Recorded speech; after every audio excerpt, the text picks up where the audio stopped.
Greninja is one of the most popular Pokemon in the world. At this point, it is a mascot of the franchise, and I think that's impressive considering this is a Gen 6 Pokemon. Most of Pokemon's mascots are Gen 1 Pokemon. Gen 1 was the birth of the whole series, and the birth of its most recognizable icons. Greninja came out 17 years after that initial crop of Gen 1 Pokemon. And I think it's fair to say at this point that Greninja is quite a bit more famous than many Gen 1 Pokemon. But before I discuss the excellence of Greninja, there is a pressing matter I must address. Millions worldwide have been clamoring for updates on the urgent trapinch situation, and today I have received somber news. As everybody knows, Trapinch was tasked with delivering $1 million to the Pokemon muck, and on his arduous journey has defended the funds against many different bad actors. But despite his valiant efforts, it seems Trapinch has finally been captured by none other than the notorious Iron Fellow. It has been said in an ancient prophecy that only Link can defeat Iron Fellow and recover the 1 million. But Link will not speak to me unless you, the current viewer watching this right now, subscribe to the Jimothy Cool channel. Please do the right thing. Thank you. Greninja's icon status is very easy to understand and very deserved. This is a beloved Pokemon for a reason. First of all, its visual design is fantastic. It's a frog ninja with its long frog tongue acting as a scarf. This Pokemon is incredibly cool in a unique and creative way. And in-game, this Pokemon also has a brilliant design in my opinion. Greninja has a Water Dark typing, which is on its own an excellent typing. But Greninja also has access to the ability Protean, one of the strongest abilities ever created in the series. Protean means that your Pokemon will change their type every single time you use a move into the type of that move. When Greninja uses Ice Beam, it becomes an Ice type, and it gains stab damage on Ice type moves. The most straightforward benefit of this ability is that stab damage on every single attack you use. You could basically view this as a 1.5x damage bonus to everything you do. But changing your type has other useful application, defensively. For example, Greninja can create spikes and turn into a ground type. Now it is immune to electric type attacks, which it was previously weak to, and using Protean, you just dodged a near-death situation. Now this ability is incredibly powerful, especially when it debuted in Gen 6, and back then, it was a bit too powerful. And Greninja was banned to Ubers as a result, because every single attack it has gets a damage bonus, on top of the other benefits of Protean. Greninja also happens to be pretty damn fast, with a base 122 speed, outrunning most things in the game. And having such a strong ability on top of that is certainly icing on the cake. But at least Protean is broken in a unique way. This mechanic is pretty awesome, and the ability to change your type on the fly has really fun gameplay application that I love. And Greninja has plenty in its moveset to take advantage of this outstanding ability. I really like using Hidden Power Fire on Greninja, because when you're up against a grass type, you're not only hitting them with super effective damage, you become a fire type, meaning that you resist grass now. Greninja's move pool is vast, with options like Ice Beam and Grass Knot on the special attacking side, Gunk Shot, and even U-Turn on the physical side. Gunk Shot is fantastic to hit fairy types. And some great utility options too, like Spikes, as mentioned earlier. Toxic Spikes as well. The type change from these is pretty valuable. In Generation 6, Uber's Greninja is not particularly strong or powerful. I mean, as good as it is, against all the legendaries up in Gen 6 Ubers and the Primals and the Megas and all that, it is feeling a bit weak. But Greninja can at least operate as a pretty interesting hazard setting lead. It is a very fast spike setter, and the type change stuff can come in handy too. You can run Shadow Sneak, not only as a nice priority option to break enemy focus sashes, but also to become Ghost type and block Rapid Spin at the same time. And Taunt is also a great tool on a fast hazard setting lead like this, to deny the enemy from making their hazards. Greninja was ranked OU for the first time in Gen 7, and one of my favorite things about the Gen 7 metagame is the fact that Greninja is a part of it. I loved using Protean Greninja sets back in the day because I thought there was a lot of variety in them, and a lot of different ways to take advantage of this fantastic ability. I think the two main reasons that Greninja felt significantly less broken in Gen 7 OU was because of the presence of Magearna and Tapu Koko. Magearna is one of the best new Pokemon released in Gen 7, and a staple of the format, one of the most common things you would see. And the Steel Fairy typing matches up so well into Greninja.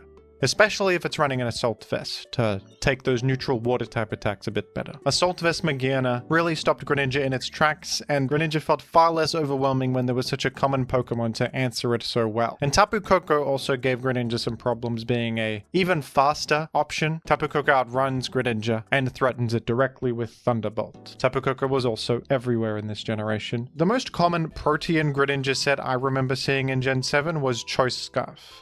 Choice Scarf crucially allowed Greninja to speed check various things. With its high base speed and great coverage, you could, for example, outrun a +1 Volcarona and KO it with your Protean boosted Rock Slide. You can outrun Scarf Landorus and KO them with Ice Beam. Gunk Shot is fantastic on this because you are able to outrun Tapu Koko actually thanks to your Scarf and KO them with an unsuspected, super effective poison type attack. This was also great against Scarf Tapu Lele.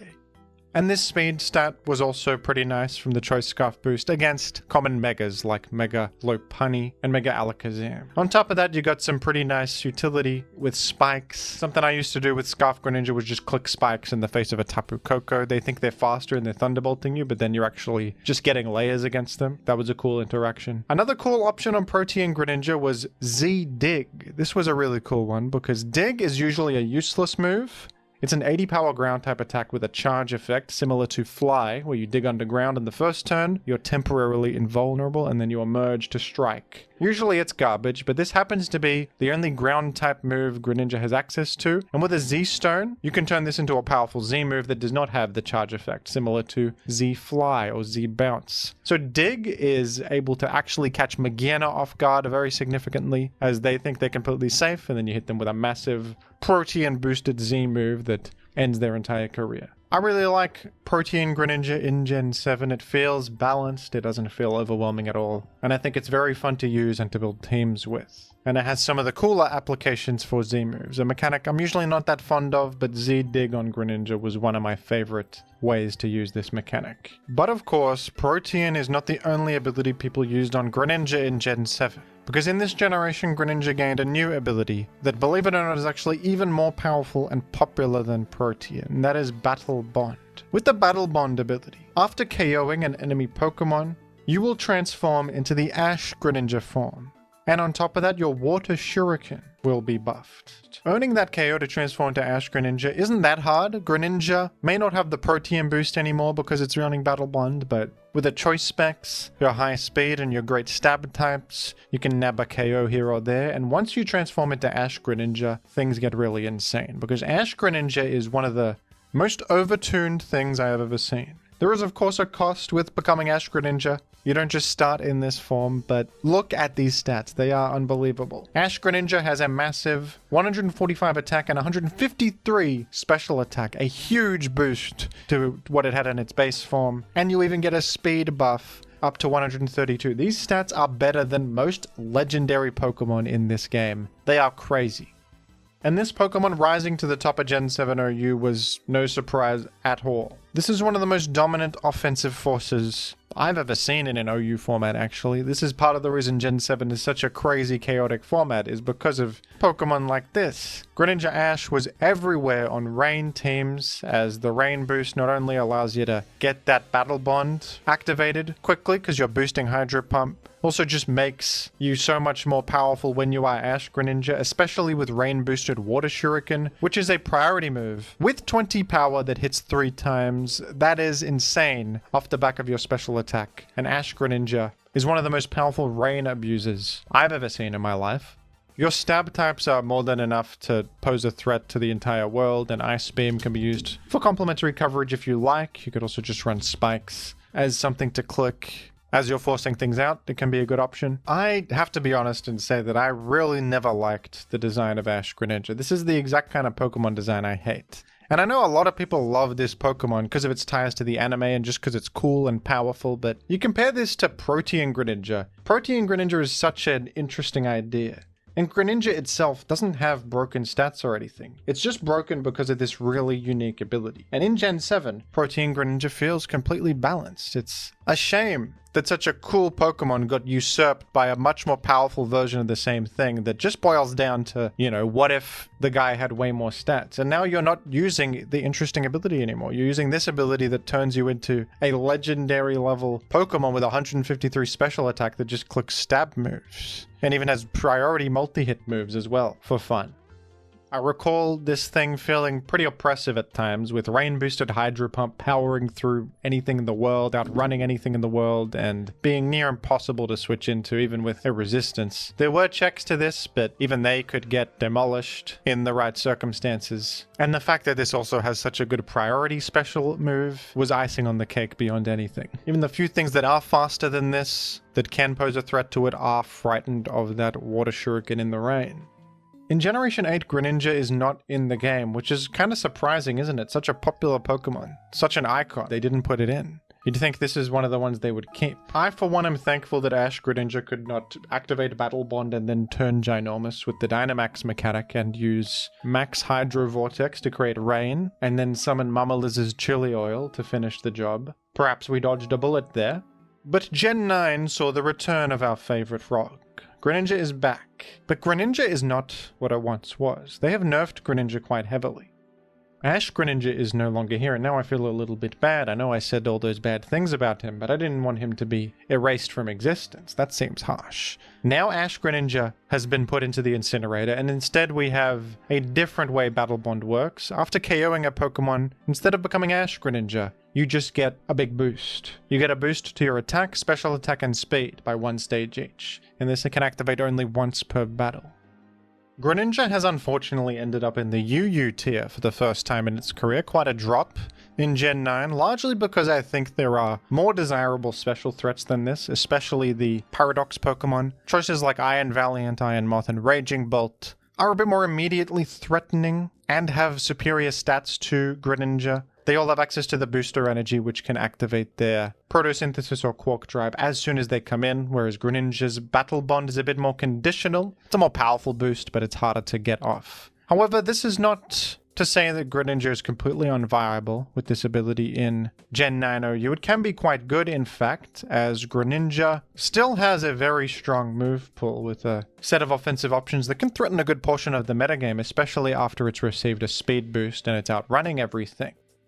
Greninja's Stab Dark Pulse can hit Dragapult and you outrun that. Ice Beam is actually quite nice against all the popular dragon types like Roaring Moon, Dragonite. Sludge Wave is pretty good. It can hit Ogerpon Wellspring, all the different fairy types, especially Iron Valiant. And you can even sort of play around Sucker Punch with Water Shuriken, because if you move first, Sucker Punch will fail. Same deal with Thunderclap from Raging Bolt. But Greninja does suffer from the fact that you may be able to Water Shuriken to cancel Thunderclap from taking effect, but you're Life Orbing yourself as you do that, if you're running a Life Orb, which you probably need to for the damage. And if you ever guess wrong, you just get destroyed by Thunderclap, so that's no good. You could run Terra Blast Ground with a defensive ground Terra type to bypass that, but that's a lot of commitment just to dodge Thunderclap. And even though Dragonite is threatened by your Ice Beam, Extreme Speed will do significant damage to you.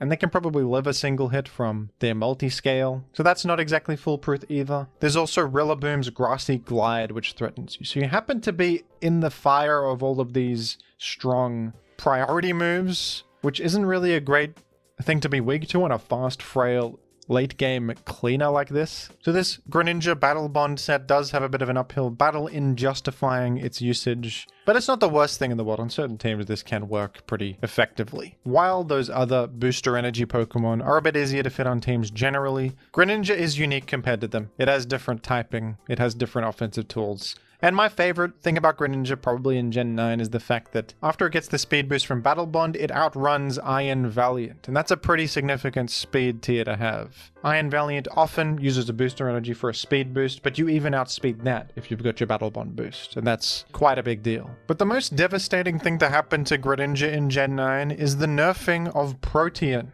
This outstanding ability that made it Uber's level in Generation 6 is now a shell of what it once was. Protean no longer activates every single time you use an attack, allowing you to change types multiple times while you're in. Now, Protean only changes your type once per switch in. So if you use Ice Beam, you become an Ice type. But then if you use Hydro Pump, you don't change back into a water type. You are just an ice type for the remainder of the time you stay on the field. You can switch out and back in, which resets you back to your default typing, and then change type again with Protean, but this severely restricts the power of this ability.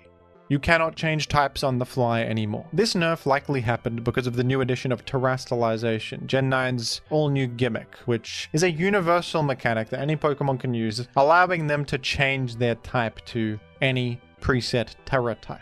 So if Protean was still in the game in its regular state, it might take some spotlight away from this all new way to change your type that they want to push. So Protean was nerfed. It was also perhaps deserving of a nerf. It is a very powerful ability, but at the same time, we saw how it could be balanced back in Gen 7. So I don't know. What's also terrible news for Greninja is that it's not even the only Pokemon with this ability anymore. Back in Gen 8, we saw the release of Cinderace, who has the ability Libero, which has the exact same effect as Protean, and suffered from the exact same nerf. But in Gen 9 OU, Cinderace is a much better Pokemon than Greninja. It has more useful tools. It's got that fantastic stab Pyro Ball, the move Court Change, which is a useful way to swap the hazards from your side of the field to the enemies. You have Will-O-Wisp and U-Turn. Cinderace fits a bit better in this format. It's a bit more effective at using the Libero ability as well, because a thing about the new Libero/Protean is that if you're a mono-type Pokemon, like Cinderace is, he's just mono fire. If you use Pyro Ball, it doesn't activate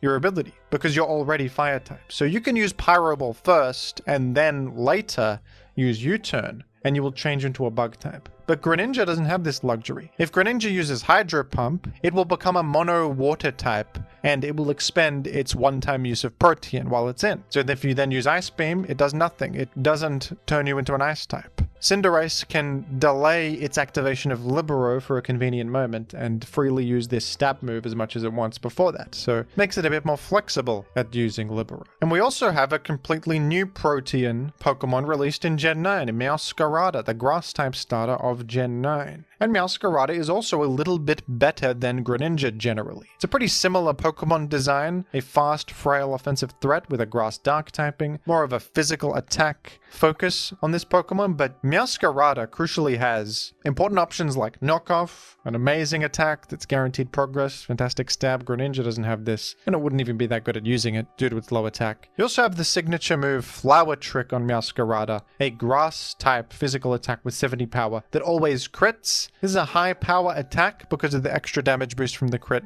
that also ignores defensive boosts. Incredibly useful tool. And Triple Axle is something Meowscarada got in DLC that made it significantly better, a form of ice type coverage.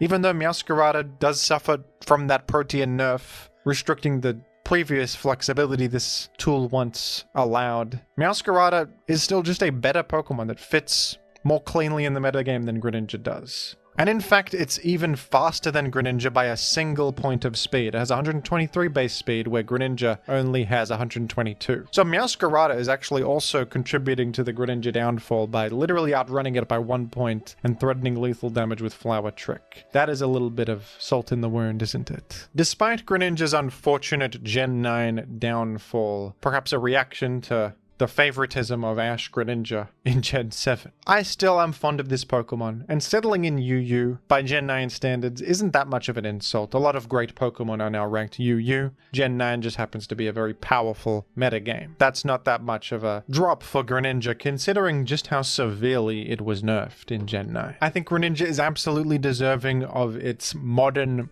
icon status. It's easily the most recognizable Pokemon released in Gen 6, and the most recognizable Pokemon they've made in a very long time. I love its visual and gameplay design, and on an unrelated note, one of my favorite cards in the TCG is Radiant Greninja.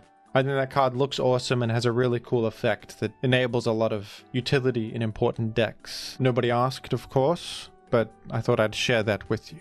It's easy to be contrarian when a Pokemon is this popular and say that it's overrated or it shouldn't get so much attention, but I personally think all of Greninja's love and praise and popularity is entirely understandable and deserved. I think it's a great creature design that I want to see more of. I want to see more Pokemon like Greninja that are maybe broken a little bit, but in ways that are unique at least, with a harmony between how they look and how they play in-game. I feel like Greninja's in-game playstyle perfectly matches its theming and visual design. Perfectly. But what do you think about Greninja? Do you think it's overrated, actually? Do you think it's undeserving of such icon status? Do you think perhaps Appleton deserved to be the new mascot? That's a valid thing to believe as well. Let me know your thoughts down below in the comments, and thank you for watching.